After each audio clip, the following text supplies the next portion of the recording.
समय पहले विष्णु राज और मालती चौहान जो शायद पूरे भारत में एक अलग ही पहचान बनी है। मालती चौहान तो अभी दुनिया में नहीं है, विष्णु राज जेल में है। उसके बाद कई यूट्यूबरों का लगभग तरक्की बहुत ज़्यादा, कई यूट्यूबर गाड़ी ले लिए, बंगला ले लिए, घर ले लिए, इस तरीके का आपका क्या कहना है? बहुत अच्छी बात है और मैं उनको बधाई भी देना चाहूँगा। जो गाड़ी ले लिए, बंगला ले लिए, घर बनवा लिए, हमारी तरफ से प्रभु श्री राम से मेरी यही हमेशा मनोकामना रहेगी कि आप लोग खूब मेहनत करिए। सोशल मीडिया पर अब आपका हर सपना साकार हो सकता है। आप गाड़ी खरीद सकते हैं, बंगला खरीद सकते हैं और ज़मीन खरीद सकते हैं, माँ बाप का सपना पूरा कर सकते हैं, अपने वाइफ का, अपने बेटे का, अपना स्वयं सपना पूरा कर सकते हैं। लेकिन उससे पहले आपको मेहनत करने की ज़रूरत है। सोशल मीडिया पर आप जितना मेहनत करें उतनी आपको तरक्की मिलेगी। पर सोशल मीडिया पे गाड़ी, बंगला, घर, जुआर जैसे आप बात किए, सबसे पहले श्री विष्णुराज मालती चौहान के पास था दोनों चीज़। गाड़ी भी पहले लिया उन्होंने और घर भी पहले बना, उसके बाद में सबके पास गाड़ी, बंगला, घर, दुआर, फलान निकाल सकते। नहीं, बहुत लोगों के पास था, बहुत लोग बनवाए थे, ऐसा नहीं है। हम लोग जितना जानकार थे, सोशल मीडिया की कमाई से कोई नहीं बनवाया था। नहीं, गोरखपुर की बात कर रहे हैं, गोरखपुर की हम बात कर रहे हैं, गोरखपुर के संत कबीर नगर की बात कर रहे हैं। अमरनाथ की बात किया जाए, अमरनाथ जितनी जानकारी है, 2 साल पहले विष्णु राज के वो क्या नाम है, बॉडीगार्ड कहे जाते थे, आज वो उनकी एक अलग ही पहचान बन गई है। जी, जब विष्णु राज का काफिला चलता था, मालती जब घर से निकलती थी तो बड़ा ही आनंद लगता था। उनके साथ अमरनाथ थे, राजा फन थे, उनके साथ प्रिंस थे अभी, और गंजी थे, बहुत सारे लोग थे। आज विष्णु राज वही एक जो राजा राज करता था जंगल में कहा जाता है, आज वही राज जो है जंगल में आज शेर की तरह जेल में बंद है और वही लोग आप खुद राजा बन गए हैं। अब वो लोग अपनी मेहनत की वजह से, और विष्णु राज जेल में बंद है, तो उसमें क्या। अच्छा, विष्णु की बात आ गई, विष्णु और मालती की बात आ गई, तो देखा जाए तो विष्णु को लगभग 2 साल हो गए जेल में बंद हुए जी। और उनका एक लड़का है, अब धीरे धीरे उसकी उम्र बढ़ रही है, तो उसके भविष्य पर क्या असर पड़ रहा है और क्या होना चाहिए कि ये दोनों परिवार के बीच में आखिर तीसरे की कैसे एंट्री हुई है कि आखिर दोनों परिवार बैठक करके समझ क्यों नहीं रहे हैं कि विष्णु को छुड़ाया जाए? आपके थे से सब क्या लगता है? देखिए, विष्णु राज जेल में बंद है 2 साल, लगभग दूसरा साल चल ही रहा है और दोनों परिवार को एक होना चाहिए। अब हम कोशिश नहीं कर रहे हैं कि या करना नहीं चाहते हैं, हम नहीं जानते हैं। क्योंकि अमरनाथ से बात हुई मेरी तो बोले भैया मैंने बहुत कोशिश किया, बहुत मेहनत भी किए। महादेव भी कहते हैं बहुत मेहनत कर रहे हैं, नहीं आ पा रहे हैं, केस नहीं लड़ पा रहे हैं कि वकील मेहनत नहीं कर पा रहा है, ये कानून तय करेगा।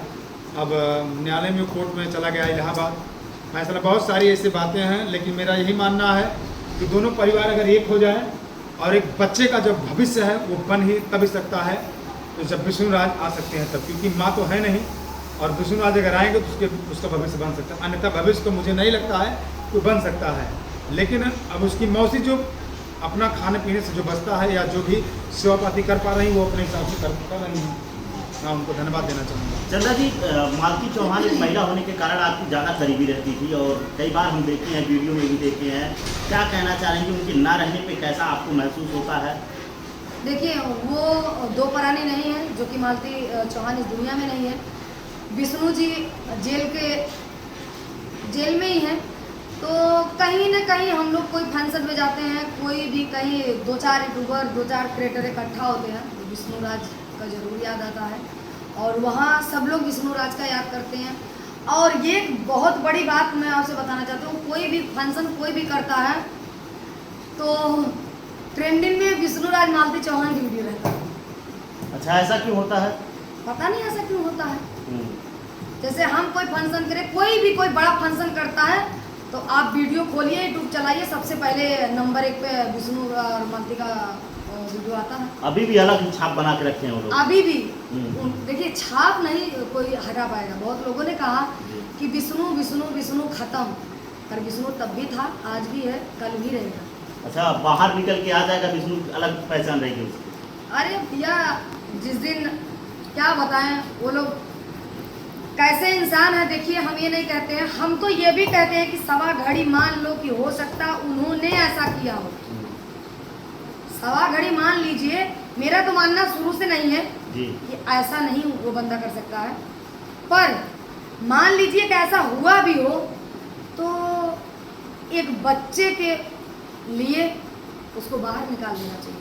अब सजा काट चुके हैं। जो सजा काटना था वो काट चुके, 2 साल हो गया उनको, पर नहीं, किसी को नहीं सुनना है। कोई कह देता है युवराज के भविष्य बिगड़ रहा, तो कोई कहता कहाँ भविष्य बिगड़ रहा। अभी उसी कहाँ में- से कमियां आती हैं दोनों परिवार के बीच? कोई कहता भविष्य बिगड़ रहा, कोई कहता कहाँ से भविष्य बिगड़ रहा। तो अभी हम उसी में बोल दें कि भविष्य उसका बना ही कहाँ है, उसका भविष्य बना ही कहाँ है, हमको कोई बताएगा? तो भैया हम कुछ बोलते हैं तो कंट्रोवर्सी क्यों उनके नाम से जाने जाते हैं, इसलिए हम ज़्यादा बोलते नहीं हैं किसी के मुद्दे पे। अच्छा, क्या होना चाहिए दोनों परिवार के बीच आपकी सोच से?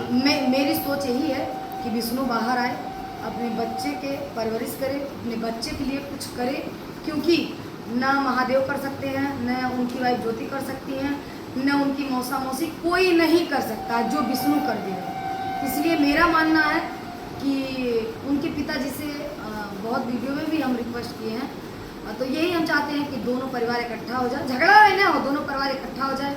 और एक बच्चा है, बच्चे के साथ सब घुल मिल के रहें, हंसी खुशी से अपना एक परिवार, बस यही। आप लोगों का यूट्यूब परिवार कभी ऐसा चाहा कि सब दोनों परिवार को इकट्ठा बैठाएं, सब लोग बैठा के और इस तरीके से बात किया जाए?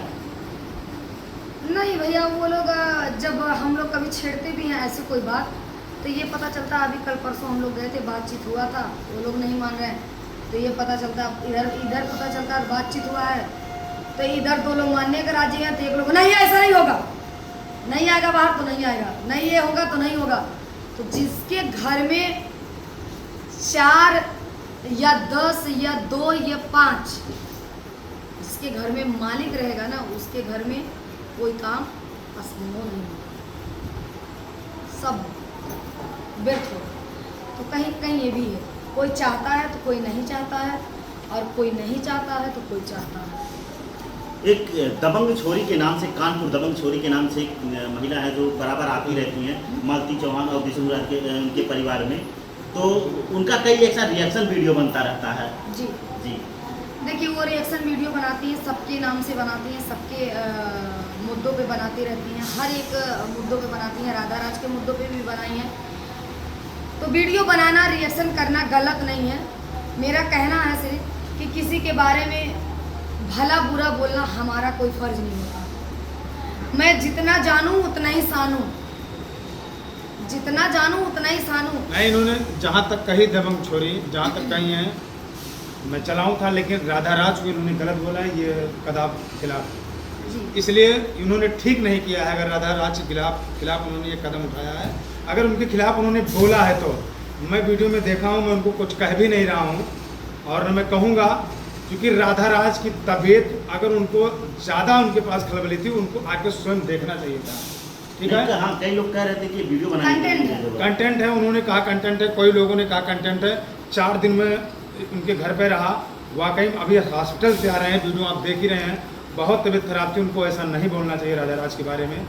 और जब कोई गलत करे तो उसके बारे में बोलिए, मैं नहीं बहुत उल्टा बोली है कि अरे परिवार में रहो तब तक परिवार के हाल जानो, कंटेंट चला लेते हो, जब ये अपना बच्चा खा गई, पता नहीं, बहुत उल्टा सीधा मैं बोल नहीं सकती हूँ भाई साहब, ऐसा नहीं उनको बोलना चाहिए। ठीक है, और जो गलत करे उसके बारे में आप कदम उठाइए। आप अगर रिएक्शन देती हैं तो रिएक्शन उनको दिया जाता है जो गलत कदम उठाए। दादाजी गलत कहाँ कदम उठाए? कंटेंट यार आप बताइए, उसी से हम चलते हैं, जीते हैं, खाते हैं, मेरा काम है ब्लॉगिंग करना, मेरी वही से पहचान है। मैं अगर वीडियो बना के आपको नहीं दिखाऊंगा तो कैसे आदमी जाने का परिवार हूँ? मैं कहीं जाऊंगा तब वीडियो बनाऊंगा, खाना खाऊंगा तो वीडियो बनाऊंगा, और मैं सोशल मीडिया पर मैं बीमार होऊंगा तब दिखाऊंगा। यही तो मेरा कंटेंट है, और क्या कंटेंट है, मैं कहाँ से लाऊंगा आप बताइए? मैं तो राधा राज सिंगर तो है नहीं, एक वो तो है नहीं कि एल्बम में काम लगातार कर रहे हैं, तो वही चीज़ तो दिखाएंगे पब्लिक को, तभी तो लोग जानेंगे। इसमें कंटेंट की बात है, कंटेंट तो तुम लोग बना रहे हो, जो दूसरे को चूतिया बना करके उनको रिएक्शन दे करके गलत अपना कंटेंट तुम तैयार कर रहे हो। अगर गलत कह रहा हो तो आप बताइए। सही है, जैसे उनको लगा कि राधा राज झूठ बोल रही है, तो आप हमेशा दिल्ली से शाम को बैठती, सुबह आ जाती, देख लेती सही है कि झूठ है, फिर उसके बाद में आप वीडियो बनाती। आपके नाम पे से आगे एक गायक करमचंद जुड़ा हुआ है, गायक करमचंद देहाती। तो हमारे दर्शक ये जानना चाहेंगे कि कौन सा क्या कुछ गाते हैं आप? कुछ भोजपुरी में, कुछ राम की नगरी में, कुछ थोड़ा एक आध दो सुना दीजिए, बस लास्ट है ये। देखिए, मैं अवध से हूँ, राम जी की नगर से हूँ, तो मैं अवधी में गाता हूँ, मैं भोजपुरी नहीं गाता हूँ, ना मैं हिंदी गाता हूँ। लेकिन शब्द हमारे जो रहते हैं, जो राइटर रहते हैं, वो कभी कभी हिंदी और भोजपुरी, अवधी, हिंदी दोनों मिक्स कर देते हैं, मैं गा देता हूँ। लेकिन मेरी आवाज़ जो निकलती है वो अवधी निकलती है। वही कुछ सुना दीजिए हमारे दर्शकों को, ताकि लगे कि आपके आगे जो नाम के आगे जुड़ा हुआ है कुछ। देखिए, ठीक है, एक लाइन मैं आपको सुना दे रहा हूँ। रोपनी का गाना है जो मेरे पिताजी स्वयं लिखे हैं। अभी एक कल इंटरव्यू दिए थे भैया के, उसमें सुनाए थे, वो मेरा एल्बम आया भी है, बहुत अच्छा चला भी है। दोनों पुराने मिलके उसको गाते हैं, आपको सुनाते हैं। यही समय है, पानी खेत में भर जाता है और पत्नी फ़ोन से कहती है पति जी को कि आप जल्दी चले आइए और धान रोपना है। तो कहती किस भाव में पत्नी, आई गईल धान के रोपनिया, आई गईल धान के रोपनिया, पिया पलटनिया से आजा। आई गईल धान के रोपनिया, पिया पलटनिया से आजा। टनिया से आजा, पलटनिया से आजा, टनिया से आजा, पलटनिया से आजा। होई गईल जिया के जरनिया, होई गईल जिया के जरनिया, पिया पलटनिया से आजा। सास ससुर के मोरे कमवो न भावे, सास ससुर के मोरे कमवो न भावे। छोट की ननदिया रोजे बोलिया सुनावे, छोट की ननदिया रोजे बोलिया सुनावे। देवरा करेला छेड़खनिया, देवरा करेला छेड़खनिया, पिया पलटनिया से आजा। वाकई करमचंद देहाती जो हैं, जो नाम के आगे जो गायक लगा हुआ है, वाकई आवाज़